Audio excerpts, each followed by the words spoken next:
Good morning, everyone. Welcome to Conquer Learning, the YouTube channel for Padai Exam Prep. I'm Lakshmi Kushwaha, your educator for labor welfare, human resource management, and industrial relation.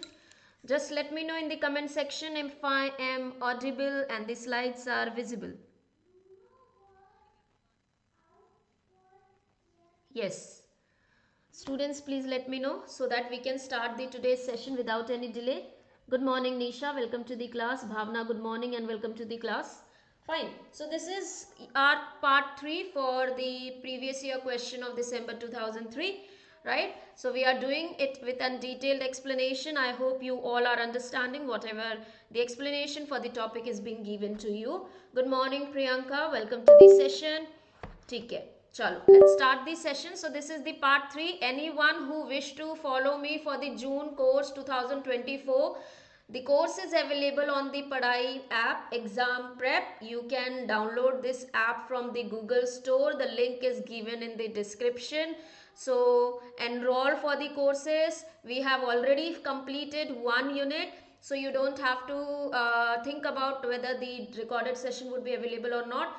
Yes, there would be recorded session for each and every live classes, right? And this course would be as per the updated syllabus, right? We are doing MCQs topic wise. We are doing PYQs. The PYQs explanation videos are already provided in this particular course, so that you can simultaneously go with the PYQs as well, right? So that is all about the June course 2024, and all you have to do, the use the code 10 off, right? 10 off to get further discount. Fine. So that was all about the course, that was all about me. Let's start this session. So the first question for the day: according to whom management is a art of getting things done through the people? So this question, as it is, has been asked around 4 to 5 times since the exams are happening. Okay, so you have to identify the author, who is the author associated with this, who has given the definition that management is the art of getting things done through the people. Mary Parker Philott, Peter F. Drucker, Elton Mayo, Chester I. Bernard. Yes. Chalo, quickly let me know in the comment section what would be the right answer. Who said that management is a art of getting? Very good. So the answer for this is Mary Parker Philott. Now, there are the different authors and there are the different definitions of the management. Few authors have defined as an art, few authors have defined it as a process, few have defined as in science. So now Mary Parker Philott, your F.W. Taylor, they have defined that management is nothing but it is an art of getting things done by the people. When we talk about Peter Drucker said that it is not only the discipline, or rather it's not only a kind of a discipline which is to be learned, or it is not simply an art or the subject, it is a profession. It's also a profession which you can learn, which you can practice. Elton Mayo, he was the one who focused on human relation. So he also focused on the process. So for him also management is a process. Chester Bernard, he has given a different way towards the management. He said management is a social system. So management or organization is a social system where social elements have to be taken into the consideration. Now Chester Bernard is associated with number of the things. Okay, you need to know what are the not elements actually, what is the contributions given by Chester Bernard, Peter Drucker, Elton Mayo. You have to be aware of the terms coined by them, because this is asked in match the following. Next question. Fine, this is very interesting. Which of the following statement are not correct with regard to applicability of Employees Provident Fund and Miscellaneous Provision Act of 1952? Not correct. You have to answer not correct. So where the act is not applicable to every establishment which is a factory engaged in manufacture specified in Schedule 1 of this act, Schedule 1 of the act, to any established registered under the Cooperative Societies Act 1912 employing less than 50% working without the aid of power, to an establishment belonging to or under the control of the central government or the state government whose employees are entitled to the benefit of contributory provident fund, to any establishment set up under the Central Provisional State Act where the employees are entitled to the contributory fund and old age pension. Let me little zoom this so that you would be able to actually read the statements correctly. Yeah, so you have to answer which of the following statements are not correct with regard to applicability of employees provident fund. तो employees provident fund कहाँ applicable नहीं है ये बताना है आपको, ठीक है। A option, B option, B option कह रहा है that establishment which is registered under the cooperative societies but employing less than 50, क्या यहाँ एप्लीकेबल होगा? क्या यहाँ पे एप्लीकेबल होगा schedule 1 of this act to an establishment under the control of central या स्टेट गवर्नमेंट जिसको ऑलरेडी बेनिफिट मिल रहे हैं, या कोई अदर एस्टेब्लिशमेंट जो सेंट्रल प्रोविजनल या स्टेट एक्ट में है जिसमें एम्प्लॉयज को ऑलरेडी बेनिफिट मिल रहे हैं। So you have to answer कि कहां पे एम्प्लॉयज प्रोविडेंट फंड एप्लीकेबल नहीं है। Sneha good morning, yes, waiting for your answers. I hope you would be able to answer the question. I have given you the explanation, थोड़ा सा समझ के देखिए कि employ provident fund PF, provident fund यानी PF का प्रोविडेंट फंड मिलता है 12% जिसमें एम्प्लॉय कंट्रीब्यूट करती है, एम्प्लॉयर कंट्रीब्यूट करता है, ठीक है। So the answer for this is, आपको नॉट बताना है, the answer for this is, again this is wrong actually, ठीक है। The answer for this is B, C and D, fourth option इसका करेक्ट ऑप्शन है, बी सी डी, ठीक है। So the act where it is not applicable, act जो applicable है वो है 20 और more person engaged in industry specified in schedule 1, ठीक है। ऑप्शन बी क्यों?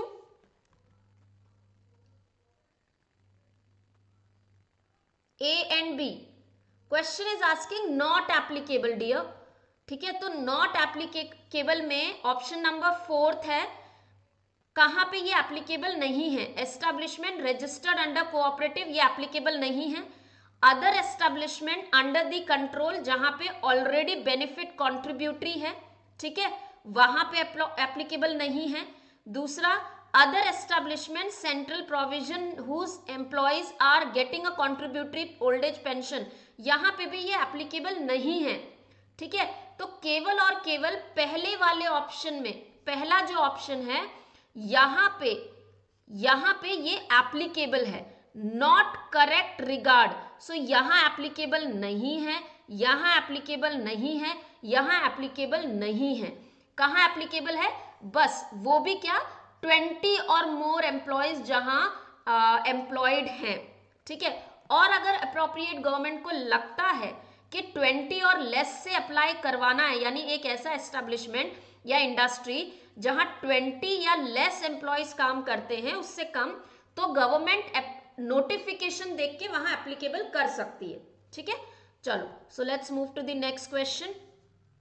Who was the main architect in the legislation the Bombay industrial dispute act of 1938 being a parliamentary secretary in the Bombay Congress ministry? अब ये जो आपका बॉम्बे इंडस्ट्रियल डिस्प्यूट एक्ट 1938 है, इसको replace किया था बॉम्बे इंडस्ट्रियल रिलेशन एक्ट ने, देन उसको इंडस्ट्रियल डिस्प्यूट एक्ट उसकी जगह पे हमारा बना था। तो हमारा बॉम्बे इंडस्ट्रियल डिस्प्यूट एक्ट ये फर्स्ट स्टेट लेजिस्लेचर है जो डिस्प्यूट मशीनरी प्रोवाइड करता था।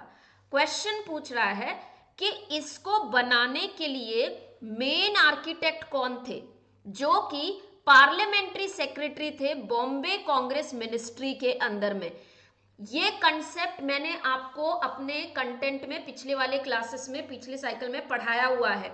बॉम्बे इंडस्ट्रियल डिस्प्यूट एक्ट के बारे में भी बताया था, बॉम्बे इंडस्ट्रियल रिलेशन एक्ट के बारे में भी बताया था। तो इसको थोड़ा सा इन्होंने डिटेल्ड वे में क्वेश्चन कर दिया आपको। So it was who? Gulzari Lal Nanda, Jayaprakash Narayan, NM Joshi, Bal Gangadhar Tilak. ठीक है, so the answer for this is Gulzari Lal Nanda. इनका नाम याद रखेंगे, ये हैं आपके बॉम्बे इंडस्ट्रियल डिस्प्यूट, इन्होंने बेसिकली बहुत बड़ा रोल प्ले किया था। अब NM Joshi is also associated with something. अब ये एनएम जोशी किससे एसोसिएटेड है, कौन से एक्ट से, आप मुझे बताएंगे कमेंट सेक्शन में। Those who have been following my classes उनको पता होगा कि एनएम जोशी किस चीज से एसोसिएटेड हैं, कौन सा लॉ था, एक्ट था जिसमें इन्होंने major as an pioneer role play किया था। ठीक है, so the answer for this is Gulzari Lal Nanda. So इसकी हिस्ट्री कैसे शुरू होती है? सी, ट्रेड यूनियन का जो इवोल्यूशन है, जो हम ट्रेड यूनियन, हमारे इधर ट्रेड यूनियन का इवोल्यूशन जब पढ़ेंगे, राइट, इसकी हिस्ट्री बहुत इंपॉर्टेंट है। इससे रिलेटेड क्वेश्चन बहुत सारे आते हैं एग्जाम के अंदर में, 4-5 तो क्वेश्चंस आ ही जाते हैं, एक तो सीक्वेंस में लगाने के लिए तो क्वेश्चन आता ही है। Fine, so it was Hindustan मजदूर सेवक संघ। इन the comment section right what is Hindustan, when was Hindustan मजदूर सेवक संघ फॉर्म्ड। सो ये जो है आपका 1938 में हिंदुस्तान मजदूर सेवक संघ बना था, जिसके बाद में ये HMS, ठीक है, हिंद मजदूर सभा बना 1948 में। यहाँ पे बीच में बहुत सारी चीजें, बहुत सारी एक्टिविटी हुई थी इसको फाइनली HMS बनने के लिए। सो हिंदुस्तान मजदूर सेवक संघ ये गांधी सेवा संघ के थ्रू गांधीयन फिलॉसफी पे बेस्ड एक सेवक संघ था, जो अहमदाबाद लेबर एसोसिएशन, हमारा जो अहमदाबाद लेबर एसोसिएशन है, this is was under again Gandhi जीज लीडरशिप, अनुसुईयाबेन साराभाई। ठीक है, she was the lady pioneer associated with the trade union. So Ahmedabad labour association was the first one, biggest association for the trade union. इनकी ही lines पे Gulzari Lal Nanda, who have been a long time secretary of Ahmedabad Textile Labor Association, became a secretary of Bombay Congress government, and he architect in Bombay Industrial Dispute Act of 1938. However, इसके अंदर में ऐसा क्या था? ठीक है, अब इस एक्ट में क्या प्रोवाइड किया गया था? सी, हमारी कंट्री में अहमदाबाद टेक्सटाइल लेबर जो एसोसिएशन है, दिस एक्टेड, और इसको हम laboratory, as per Gandhi ji it is an laboratory for the industrial relation भी कहा जाता है। क्यों? क्योंकि यही एक टेक्सटाइल एसोसिएशन या यही एसोसिएशन थी जहां पे एक्सपेरिमेंट्स किए गए थे regarding conciliation, arbitration, collective bargaining, और इसी के लाइंस पे बॉम्बे इंडस्ट्रियल डिस्प्यूट एक्ट बनाया गया, जिसके अंडर में, जिस एक्ट के अंदर में जो अहमदाबाद टेक्सटाइल लेबर एसोसिएशन में आर्बिट्रेशन प्रैक्टिस की जा रही थी, एजुडिकेशन या कंसिलिएशन प्रैक्टिस किया जा रहा था, वो इस एक्ट के अंतर्गत प्रैक्टिस करे जा रहे थे। ठीक है, so government presented an act as an another one series of industrial relation act enacted by colonial. Colonial यानी यहाँ पे हमारे ब्रिटिश गवर्नमेंट के अंडर बना हुआ था, सेपरेट इंडिया अभी आजाद नहीं हुआ था। For Bombay Congress government it was an essential place of an act as a national labour policy. अब this act was considered as a machinery, providing a machinery for settling the dispute between employee and employer. अब इसको, इसी act को later on Bombay industrial relation act 1946 ने replace किया, जिसे first state legislation कहते हैं, जिसने voluntary recognition of trade union provide करी। देखिए, ये बहुत हिस्टोरिकल है, बहुत थ्योरेटिकल है, लेकिन इनके जो कीवर्ड्स है ना, यहीं से क्वेश्चन आते हैं। आपको ये बिल्कुल भी सोचना नहीं है मैम क्या ही अननेसेसरी पढ़ा रही है, ये क्या ही बिल्कुल अननेसेसरी नहीं है। ठीक है, बिल्कुल अननेसेसरी नहीं है। द रीजन इज यहीं से क्वेश्चन आएंगे। तो आपका जो बॉम्बे इंडस्ट्रियल डिस्प्यूट एक्ट था, इसने पहली बार आर्बिट्रेशन मशीनरी प्रोवाइड करी, सेटलमेंट मशीनरी प्रोवाइड करी for the dispute between employ and employer. उसके बाद में स्ट्राइक्स एंड लॉकआउट को प्रिवेंशन करने के लिए कंडीशंस दिए। ये एक्ट को रिप्लेस किया गया बॉम्बे इंडस्ट्रियल रिलेशन एक्ट को, जो एक स्टेट लेजिस्लेशन था जिसने पहली बार वॉलेंट्री रिकॉग्निशन वो प्रोसेस है जहां एम्प्लॉय और एम्प्लॉयर कलेक्टिव बार्गेनिंग में एंटर कर सकते हैं। तो एम्प्लॉयर ट्रेड यूनियंस को रिकॉग्नाइज करता है कि ये ट्रेड यूनियन हमारे साथ कलेक्टिव बार्गेनिंग करेंगे। तो ये पहली बार वॉलेंट्रीली किस लॉ ने दिया? Bombay industrial law. और ये पहला हमारा स्टेट लेजिस्लेशन है जो इंडस्ट्रियल रिलेशन से डील करता है। तो यहाँ पे जो बनने वाले क्वेश्चन है कि कौन सा पहला स्टेट लेवल का एक्ट है जिसने सेटलमेंट मशीनरी प्रोवाइड करी थी, तो वो आपका बॉम्बे इंडस्ट्रियल डिस्प्यूट एक्ट है। कौन सा हमारा स्टेट लेवल का लेजिस्लेशन है जिसने voluntary recognition of trade union provide करी थी, तो वो हमारा बॉम्बे इंडस्ट्रियल रिलेशन एक्ट है।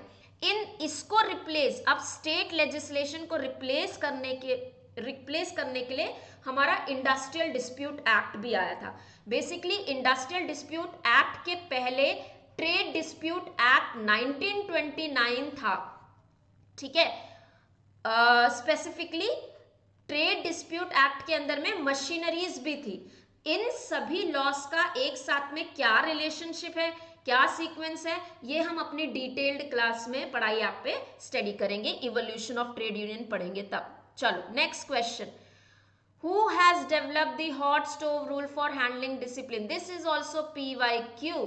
मैंने नोटिस किया है ये जो दिसंबर 2023 का पेपर था, मैक्सिमम क्वेश्चंस इसके अंदर में PYQ आए थे। तो जिसने PYQs अच्छे से सॉल्व करी थी उसके लिए ये क्वेश्चन पेपर काफी इजी रहा होगा। Hot stove rule, so hot stove rule कहता है दैट पहले तो बताएंगे what is hot stove rule of handling discipline. Discipline का मतलब क्या? That when you want to maintain a code of conduct within your organization, कि एम्प्लॉइज कैसे बिहेव करेंगे, क्या काम करेंगे, क्या नहीं करेंगे, उसके लिए डोंगल्स मैकगॉगर ने एक हॉट स्टोव रूल दिया। क्या था ये रूल? कहता है कि जो भी डिसिप्लिनरी प्रोसेस बनाएंगे वो इम्पर्सनल इन नेचर होना चाहिए, यानी कोई भी डिसिप्लिन तोड़ता है, चाहे वो A हो, B हो, C हो, सबको एक तरीके की पनिशमेंट मिलनी चाहिए। दूसरा, इसका इमीडिएट अफेक्ट होना चाहिए। ऐसा नहीं है कल उसने कोड ऑफ कंडक्ट या उसने कल रूल ब्रेक किया था तो आज उसको पनिशमेंट मिल रही है 10 दिन बाद, नहीं, इमीडिएट इफेक्ट होना चाहिए। और सबसे पहले इसमें वार्निंग जरूर होनी चाहिए, वार्निंग कि हाँ भाई आप रूल अगर तोड़ोगे तो आपको वार्निंग पहले ही दे देते हैं कि अगर आप रूल तोड़ोगे तो आपके लिए ये पनिशमेंट है। जैसे कोई रूल तोड़ेगा उसे इमीडिएटली अप्लाई करेंगे। और ये कंसिस्टेंट होना चाहिए। कंसिस्टेंट का मतलब कि आप चाहे एक बार करो, 2 बार करो, आपको पनिशमेंट उसी प्रकार से मिलेगी। इस चीज को उन्होंने हॉट स्टोव से रिलेट किया था। कहा कि अगर आप कोई हॉट स्टोव पे कोई अगर बर्तन रखा हुआ है, आपको वो वार्निंग दिख रही है, it is giving you a warning कि मैं गरम हूं, डोंट टच मी। अगर आप आके टच करोगे तो आप जल जाओगे, पहली कैरेक्टरिस्टिक। दूसरा, इम्पर्सनल है, यानी ABC कोई भी जाके इसको टच करेगा उसको सेम बर्निंग सेंसेशन होगा, किसी को कम या ज्यादा नहीं। दूसरा, इमीडिएट। ऐसा होता है क्या मैंने अभी टच किया उस बर्तन को और मुझे 2 घंटे बाद जलन का महसूस हो रहा है? नहीं, इट्स इमीडिएट इफेक्ट। और वो कंसिस्टेंट है, अभी 2 घंटे बाद छूंगी, 3 घंटे बाद, अगर वो गर्म है तो मुझे same feeling, same burning sensation होगा। सो अकॉर्डिंग टू डॉगल्स मैकगॉगर, जो भी डिसिप्लिनरी प्रोसेस आप अपने ऑर्गेनाइजेशन में बनाते हो, that should have 4 basic characteristics, which are that it should include a warning, it should be impersonal in nature, fourth one is it should have an immediate effect, and the fourth one it has to be consistent in nature. Next, ठीक है, so the answer is 1. What is the minimum number of the person to be nominated by the appropriate government to the advisory committee constructed under the provision of Equal Remuneration Act? ये भी PYQ है.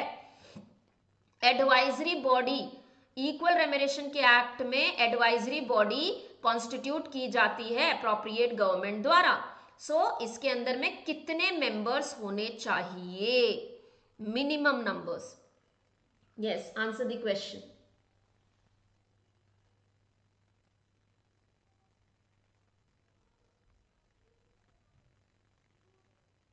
Correct. So the answer is 10. 10 members होने चाहिए. Now write in the comment section what is the women's. Women's कितनी होनी चाहिए? Equal remuneration act है, women's कितनी होनी चाहिए इसके अंदर में? 2, आधी, half, 1/4, 1/3. What should be the number of the women's? Please answer in the comment section. Next question. Okay, so now this is related to the factories. Factories Act 1948 is meant to regulate the working conditions and meant to protect the worker from exploitation and unhygienic working condition within the factory premise.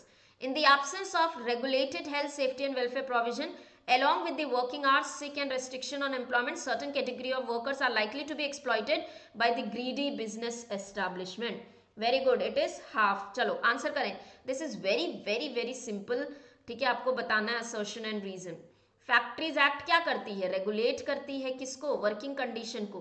ठीक है, इसकी जरूरत क्यों पड़ी थी? क्यों? Because अगर working condition नहीं होगी तो सर्टन कैटेगरी, अब यह सर्टन कैटेगरी यानी एक्सप्लॉयटेशन, वुमेन्स, चिल्ड्रेन, ठीक है, कुछ लाइक सर्टन कैटेगरी यहाँ पे इसलिए बोला गया है क्योंकि कई बार ना वुमेन्स कंपैरेटिवली फिजिकली उतनी स्ट्रांग नहीं है, चिल्ड्रन कंपैरेटिवली फिजिकली उतने स्ट्रांग नहीं है. ठीक है, सो उनके साथ में वो एक्सप्लॉयटेशन ना हो, बिजनेस एस्टेब्लिशमेंट ग्रीडी होती है. Yes, so the answer for this is option number 1. Now this is also your PYQ. एक ही ऑप्शन यहाँ पे बदल दिया गया है, बाकी PYQ है. Minimum wages act, equal remuneration act, employees provident fund, payment of gratuity. कौन से बॉडी, कौन से लॉ के अंदर कौन सी कमेटी है? Advisory committee, controlling authority, central advisory board, board of trustee. इसके पहले ही हमने इक्वल रेम्यूनरेशन एक्ट में अभी एडवाइजरी बोर्ड, एडवाइजरी कमेटी का क्वेश्चन पढ़ा. थोड़ा सा किसी ने कॉमन सेंस लगाया होगा तो इस क्वेश्चन को आंसर कर लेगा. पढ़ा ना? ऐसे ही सेम टू सेम इसके पहले वाले एग्जाम में आया था. ये PYQ है, तो आप देख सकते हैं कि PYQs का जो नंबर ऑफ रिपीटेबिलिटी है कि कितने बार क्वेश्चन पूछे जाते हैं, तो वो रिपीट होते रहते हैं. तो PYQs करना आपके लिए मैंडेटरी है. ठीक है, तो हमारा आंसर इसके लिए है मिनिमम वेजेस एक्ट. ठीक है, इसका आंसर है सेंट्रल एडवाइजरी बोर्ड. और थोड़ा सा ध्यान से अगर कोई क्वेश्चन सॉल्व कर रहा है, हम लोग ध्यान नहीं देते. इसी क्वेश्चन पेपर में हमने एक क्वेश्चन किया था, वो क्वेश्चन था मिनिमम वेजेस एक्ट में सेंट्रल एडवाइजरी बोर्ड के अंदर में इंडिपेंडेंट मेंबर्स कितने होते हैं? Independent member. अगर किसी ने वो क्वेश्चन को ध्यान में रख के आंसर किया होगा, तभी भी 2 आंसर तो आपको इसी क्वेश्चन में मिल गए. तो 2 को आपने मैच कर लिया, बाकी 2 तो इजी हैं.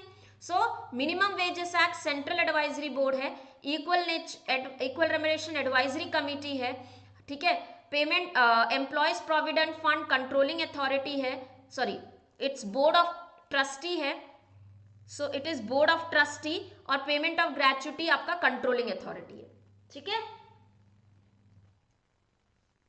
Answer is option number 3. Option number 3. So minimum wages act is central advisory board. ठीक है, answer is option number 3. Next, this is repetitive question, but इसके अंदर में एक नया चीज ऐड ऑन कर दिया है. ये मैंने ऑलरेडी आपको एग्जाम अपने कंटेंट में पढ़ाया हुआ है. जिसने मेरे PDF को ध्यान से पढ़ा होगा वो आंसर करके आया होगा. ठीक है, ये कहाँ पढ़ाया है मैं वो भी बता दूंगी. बस इसके अंदर में ये चीज नई डाल दी गई है, ये पहले कभी एग्जाम में पूछा नहीं गया था. ये पर्टिकुलर कमेटी लेकिन ये मैंने अपने कंटेंट में पढ़ा हुआ है। Bombay textile labour inquiry committee, royal commission on labour, health survey and development committee, first national commission on labour. चलो आंसर करो, इसे सीक्वेंस में लगाना है। Committees and commissions set up by the central government in the country with regard to the matter concerning from the earliest to the latest. First national commission, Bombay textile labour inquiry committee, ये जो committee है ना, ये committee एक तो social security से related है, दूसरा मिनिमम वेजेस से रिलेटेड है। ठीक है, yes. So the answer for this is option number 2। इसका आंसर क्या है? Option number 2। सबसे पहले आपका है आपका फॉर्मेशन रॉयल का।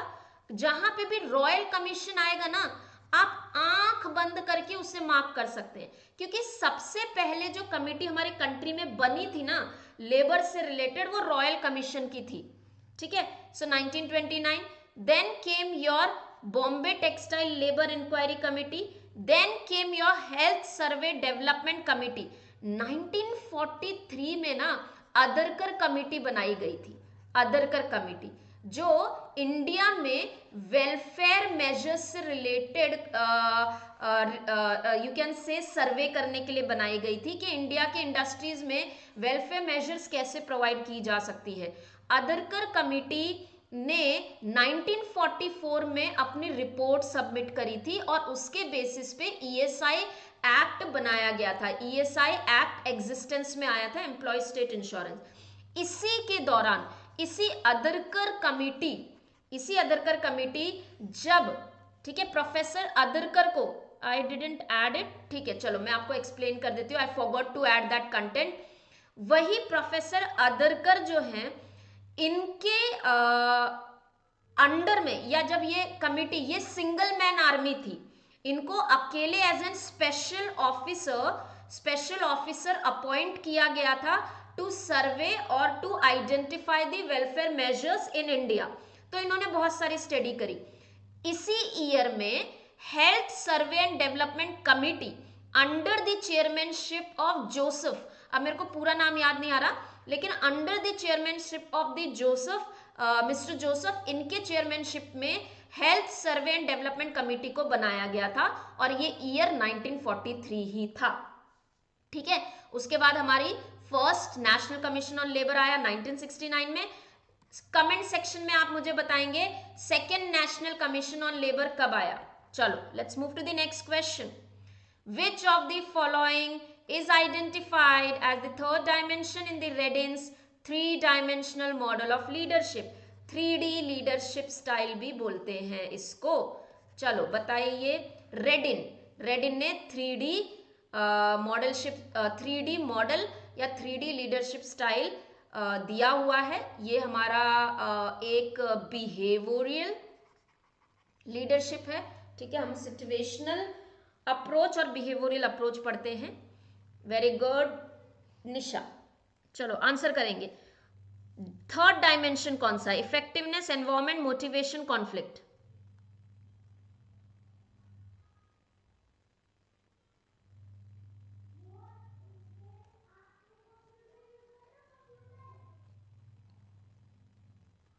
yes, waiting for the answers. The answer for this is option number 1. So WJ रेडिन ने 3D लीडरशिप मॉडल दिया हुआ है। ठीक है, 3D लीडरशिप मॉडल दिया है और इन्होंने हम लोग ना ये सारे लीडरशिप मॉडल्स को पढ़ने वाले हैं हम ओबी के क्लास में। ठीक है, ओबी के क्लास में इसको पढ़ेंगे। वैसे हमारा जो कोर्स है 2024 का, मैंने ऑलरेडी इसके वीडियोस डाल रखे हैं। आप वहां पे अगर आप कोर्स को एनरोल करते हो तो वहां से आप पढ़ सकते हैं। तो 3 डायमेंशनल ग्रिड है। ठीक है, अब इसके अंदर में क्या होगा, 3 डायमेंशंस दिए, 3 डायमेंशंस जिनको 3 इफेक्टिव डायमेंशन जो रिलेशनशिप शो करता है, task oriented and relationship oriented. पहली चीज, जो लीडर्स होते हैं ना, जो लीडर होते हैं वो 2 तरीके के हो सकते हैं। क्या? एक तो टास्क ओरिएंटेड और एक होते हैं रिलेशनशिप ओरिएंटेड। टास्क ओरिएंटेड यानी जिनको अपने केवल काम से मतलब है, work, they want to get their work done completely, चाहे कैसे भी करवाएंगे, काम करवाएंगे। और दूसरे होते हैं रिलेशनशिप, जो फोकस करते हैं कि मेरा और मेरे सबॉर्डिनेट का रिलेशनशिप अच्छा होना चाहिए, so that they are the relationship oriented. अब जो 3D डायमेंशन है उन्होंने ये दो तो कंसीडर किया है, और तीसरा डायमेंशन बोला है इफेक्टिवनेस, के सिचुएशन जो है, सिचुएशन जो होती है ना वो इफेक्टिवनेस लाती है कि लीडरशिप इफेक्टिव होगी कि नहीं होगी, कि मेरा जो करंट सिचुएशन है वो कैसा है। उस सिचुएशन के बेसिस पे जो भी लीडर लीडरशिप स्टाइल यूज करेगा, जो भी लीडरशिप स्टाइल यूज करेगा वो इफेक्टिवनेस आएगा। तो 3 डायमेंशन कौन से हो गए, एक तो task orientation, leadership orientation, effective orientation. इसको सिंपल वे में मैं आपको एक्सप्लेन करती हूं, ठीक है, कि जैसे कि कुछ लीडर ऑटोक्रेटिक होते हैं। ऑटोक्रेटिक यानी जो टास्क ओरिएंटेड, कि मुझे केवल काम करवाना है, मैं तुम्हें ऑर्डर दे रहा हूं, मुझे तुमसे कोई मतलब नहीं है, तुम्हारा और मेरा क्या रिलेशनशिप हो रहा है, मेरे को काम करवाना।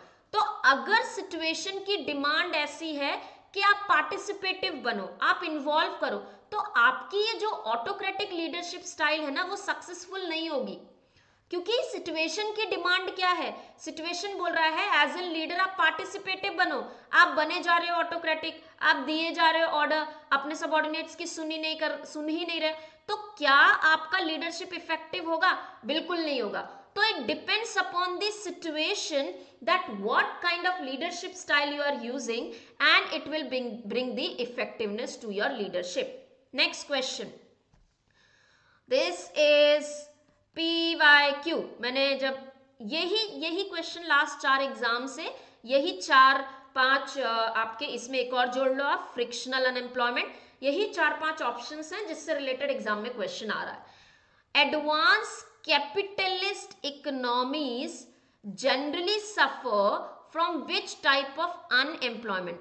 एडवांस कैपिटलिस्ट, कैपिटलिस्ट का मतलब क्या होता है, कैपिटलिस्ट यानी जहां पे कैपिटल पैसा एम्प्लॉयर या होल्डेड होता है एम्प्लॉयर के पास में, ठीक है, उनके पास में कंट्रोल होता है। तो यूजुअली जो कैपिटलिस्ट इकोनॉमिक्स होते हैं, ठीक है, ये किस तरीके का अनएम्प्लॉयमेंट फेस करते हैं, structural, cyclical, disguised, sorry classical, disguised या साइक्लिकल। चलो आंसर दिस।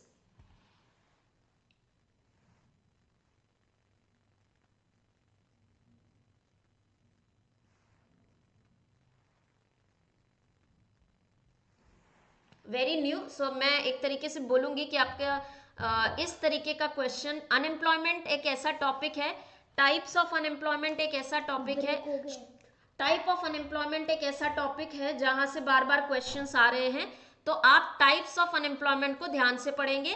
दूसरा, models of the labour market, या फिर आप कहेंगे theories of the labour market, economist, classical theorist, neo classical theorist, ठीक है, neo classical theories, modern theories of labour market, ये थ्योरीज आपको पता होना चाहिए। Monetary theory of labour market, ये आपको पता होना चाहिए क्योंकि यहां से रिपीटेटिवली क्वेश्चंस आ रहे हैं। The answer for this is cyclical. क्या होता है साइक्लिकल, साइकिल यानी बिजनेस, बिजनेस साइकिल से जो अनएम्प्लॉयमेंट होता है उसे हम साइक्लिकल अनएम्प्लॉयमेंट कहते हैं। तो यूजुअली जहां कैपिटलिस्ट इकोनॉमिक्स होते हैं, कैपिटल जहां एक जगह कंट्रोल रहता है, एम्प्लॉयर के पास में कंट्रोल होता है, वो यूजुअली साइक्लिकल अनएम्प्लॉयमेंट्स को फेस करते हैं, बिकॉज उनके पास पैसा तो होता है लेकिन बिजनेस की साइकिल ऐसी होती है कि कहीं ना कहीं वो जाके फॉल होने वाली है। चलो last question for the day, which method of settling industrial dispute does not include direct state intervention? So this is what we have yesterday only discussed in our doubt clearing session में हमने ये कल किया हुआ था।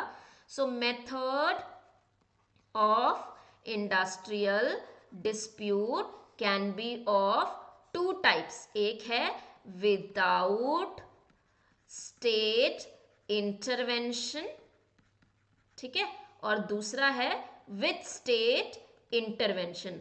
अब आपको इसमें से बताना है डज नॉट इंक्लूड, अभी मैं आपको बता दूंगी तो आप आंसर कर देंगे। Statutory establishment of bipartite committee, adjudication, collective bargaining, compulsory conciliation, ऐसा बताइए। यस, सो यहाँ पे हमारा है कलेक्टिव बार्गेनिंग और एक होता है वॉलंटरी आर्बिट्रेशन। कलेक्टिव बार्गेनिंग के अंदर में with conciliation and without conciliation दो चीजें आती हैं।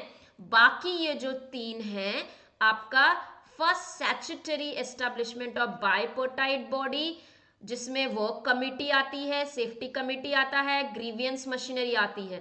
दूसरा है कंपल्सरी कंसिलिएशन, जो कंपल्सरी यानी जहां मीडिएशन जो हो रहा है वहां गवर्नमेंट बोल रही है, तो इसके अंदर आपका conciliation officer, board of conciliation ये आते हैं।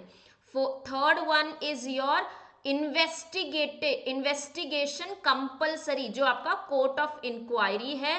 फोर्थ वन है आपका एजुडिकेशन या उसे हम कंपल्सरी आर्बिट्रेशन भी कहते हैं। ठीक है, कंपल्सरी आर्बिट्रेशन, एजुडिकेशन में आपका labour court, industrial tribunal, national tribunal आता है।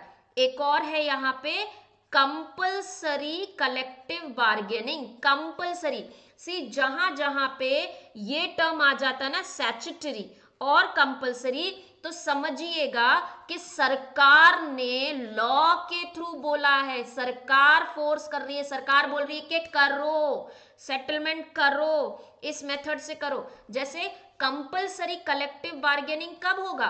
कंपल्सरी कलेक्टिव बार्गेनिंग आपकी वर्क कमिटी होती है जहां इक्वल रिप्रेजेंटेटिव ऑफ एम्प्लॉय और एम्प्लॉयर होते हैं, आपस में आके ग्रीवियंस को या वॉलंटरीली वो डिस्प्यूट को सेटल करते हैं, आपस में ही करते हैं। तीसरे सरकार का तीसरे बंदे का एंट्री नहीं होता, लेकिन ये कलेक्टिव बार्गेनिंग प्रोसेस है कि वो दो ही लोग हैं। ठीक है, इसी को हम बाइपोटाइट कमिटी में भी गिन सकते हैं।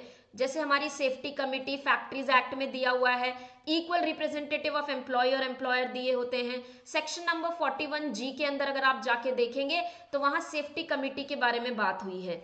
ठीक है, उसी तरीके से हमारा ग्रीवियंस रिड्रेसल मशीनरी है section number 9C ID act के अंदर में।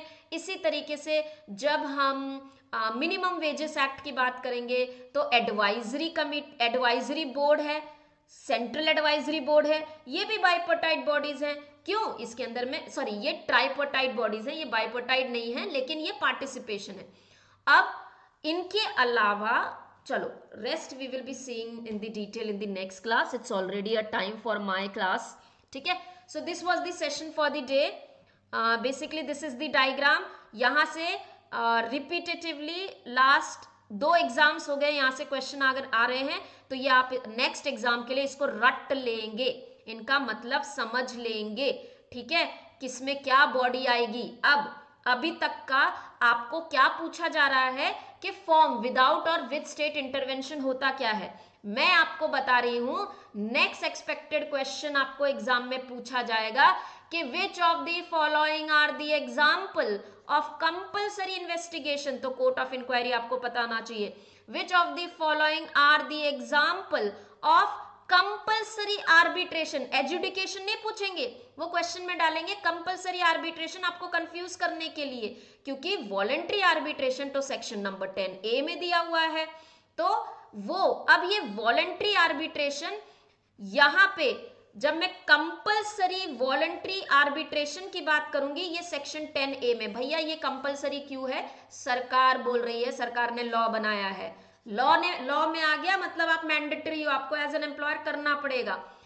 और वॉलंटरी आर्बिट्रेशन का मतलब है आर्बिट्रेटर के पास जा रहे हो लेकिन वॉलंटरी, सरकार नहीं बोल रही है कि ये आर्बिट्रेटर है, सरकार ने नहीं चुना है उसको, आप किसी थर्ड पार्टी के पास जा रहे हो खुद होकर, एम्प्लॉय और एम्प्लॉयर अपनी मर्जी से, सरकार ने नहीं बोला कि ये मेरे 4 आर्बिट्रेटर हैं इनके पास जाओ, नहीं, अपनी मर्जी से जा रहे हो। ठीक है, तो आपको आने वाले एग्जाम में मैच द फॉलोइंग में क्वेश्चन पूछा जा सकता है कि collective compulsory collective bargaining, compulsory investigation, compulsory arbitration, compulsory bipartite, अब इनके ऑप्शंस आपको मैच करने। एग्जांपल, यहाँ आपका कोर्ट ऑफ इंक्वायरी है, यहाँ labour court, industrial tribunal, national tribunal है, यहाँ पे आपका बोर्ड ऑफ कंसिलिएशन है, कंसिलिएशन ऑफिसर है, यहाँ वर्क कमिटी है, ग्रीवियंस रिड्रेसल मशीनरी है, सेफ्टी कमिटी है, यहाँ पे भी सेम एग्जाम्पल है.